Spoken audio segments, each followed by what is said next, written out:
Don't judge. As you've heard it, maybe even said it. Christians and non-Christians alike love to quote that line like it's a get out of conviction free card.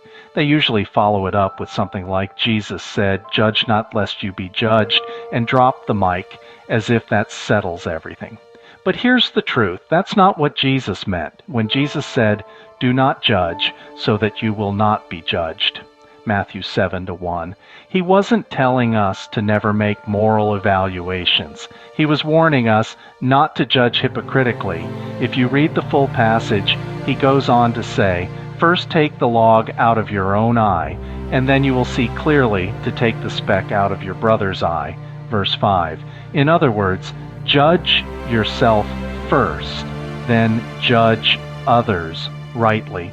God isn't against judgment. He's against fake judgment. He's against people condemning others for sins they secretly commit themselves. But righteous, humble, truth-based judgment, that's not only allowed, it's commanded. Jesus himself said, "Do not judge by appearance, but judge with righteous judgment." John 7:24. Paul said, "The spiritual person judges all things." 1 Corinthians 2:15. We're even told, "Do you not know that the saints will judge the world?" 1 Corinthians 6:2. So yes, believers should judge, not with arrogance, not with malice, but with truth, wisdom, and discernment.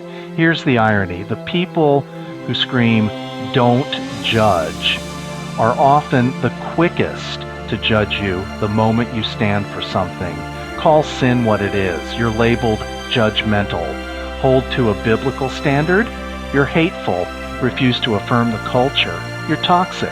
But silence in the face of sin isn't love. It's cowardice. Real love warns. Real love speaks. Real love judges rightly.